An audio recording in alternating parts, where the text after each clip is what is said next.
Hi, it's Chris with Implied Music. Today's Bach's birthday, the 21st of March, or maybe it's not because the 31st is also his birthday because of some sort of calendar hijinks somewhere. Anyway, born in 1685, Bach is really the composer who's regarded as the sort of the pinnacle of the Baroque, of polyphony, of many voices. And so today I want to take a look at a really easy example of that kind of arranging and writing. One of his very short chorales that's just a beautiful example of this style. Let's jump in.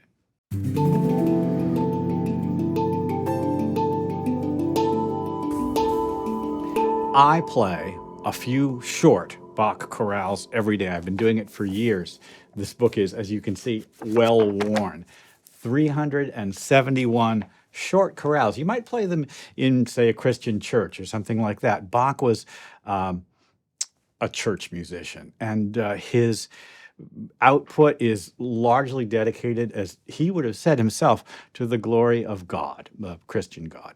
And he also was a teacher, and many of his keyboard works especially teach the style of composing and arranging that, he was just a master at. Listen to this, short little chorale. Here it is on the screen, number 140, in allen meinen Taten, in everything I do.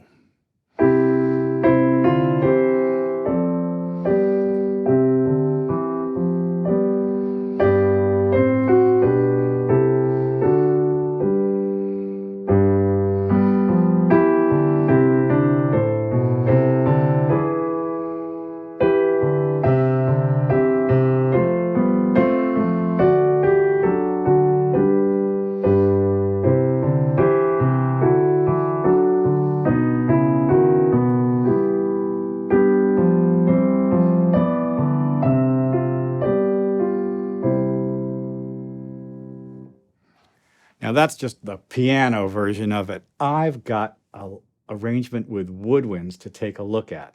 And so let's look at what that might be like, picking apart those four voices on every beat. And even if you don't read music, you can see, looking at this score, that some of these, like right here, notes have stems that point up, some have stems that point down. Those are four separate voices: soprano, alto, tenor, and bass.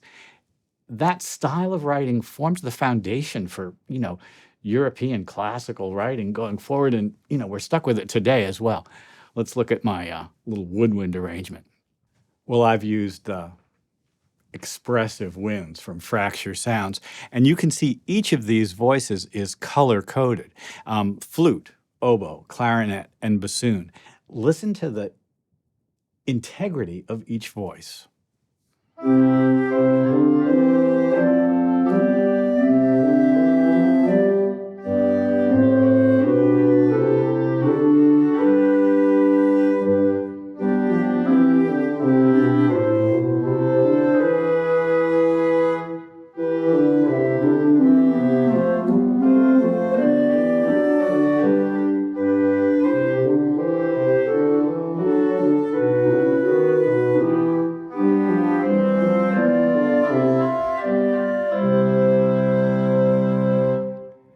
It's a simple enough melody, and we could listen to just the flute.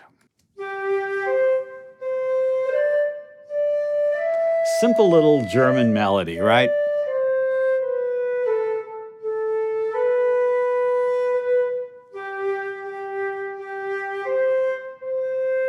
In fact, the melody itself is all diatonic tones.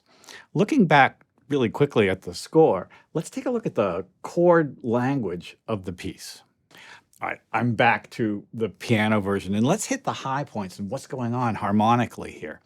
The first statement to the fermata here, this is a hold, a fermata, and that fermata is the 5-chord G. We begin in C, and wind up on G. Okay, now that we're on G, we do something that's just very classical music. See the F sharp here? We sort of act as if G is now a center. And we've resolved to G. So within 4 bars, he's done something that Beethoven does in all of his piano sonatas. We hear in classical music and symphonies, an initial statement on the 1 chord, and then a modulation to land on the 5. So let's go on. We've been in G, and now we fall off. It's a dominant chord. Oh, it's A minor.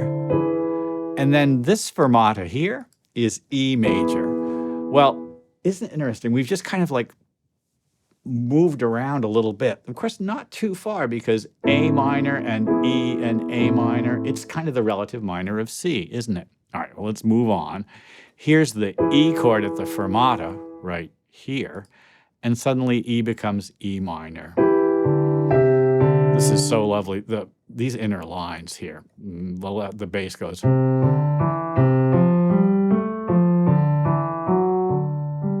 And then the tenor against it.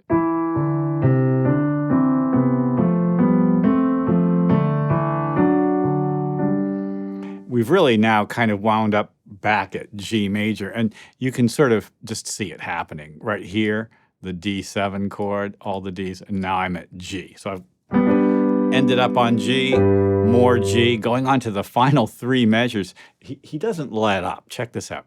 So here I am at C, and then this moment here, this is a D, this is the rest of the D chord. I love this E, it's a suspension, listen. Resolving down. That's D9 for a second, resolving down. And then this measure here, B7, resolving to E minor. It's spiky and beautiful. And look at all those accidentals, just like make you. And just we have to bail out. So G7. And here we are at C.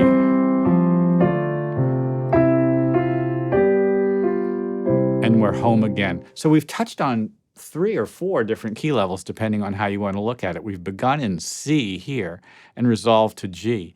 Staying in G, we land on this fermata, and then we bail back out again, touching on the relative minor and landing on E major. Back to our world where we sort of feel like we're in C, and we do the same thing that we did at the beginning. This fermata lands us on G.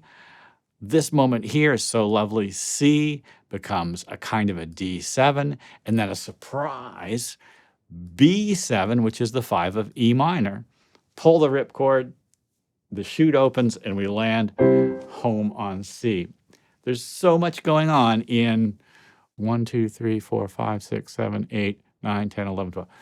12 bars. There's so much going on in 12 bars. It's crazy. Well, it's not crazy. It's beautifully handled.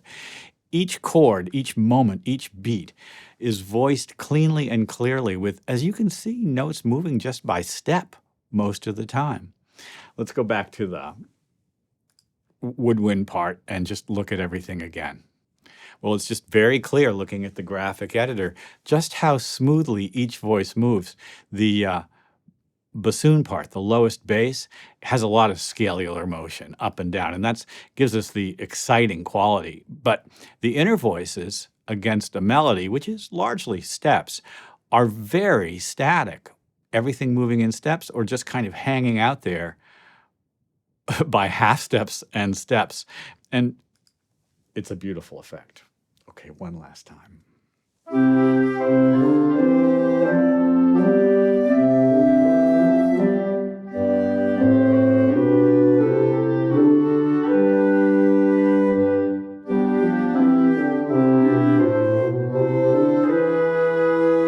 There's the E.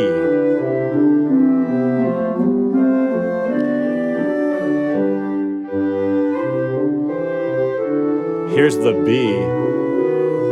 Back to E minor, and then pull the ripcord and resolve home to C. I was a terrible student. I didn't learn very well when I was young, and I didn't learn to read very well. But when I decided I was going to really get serious, I started playing 1 or 2 of these every day, and then it turned into a whole page, and then it turned into the preludes and fugues as well. And I found Bach to be the greatest single resource for understanding melody and harmony that I've ever worked with. He's a towering giant in the history of Western music. And Even if you don't read music, all of his output, including these simple, short chorales, are available as standard MIDI files. You can grab the standard MIDI file and just drag it into your timeline, into your DAW, and take a look at how the voice leading is so beautifully managed and creates this elegant flow. Take a look at how high points in the melody and in the arrangement are punctuated by surprise chords, and then the sort of beautiful resolutions as well. Well, there's so much to dig into, of course, in Bach, but for today, let's just say happy birthday, Bach. Well, I hope this has been useful. Like and subscribe, ding the bell to be notified when I do my videos. I'll see you next time.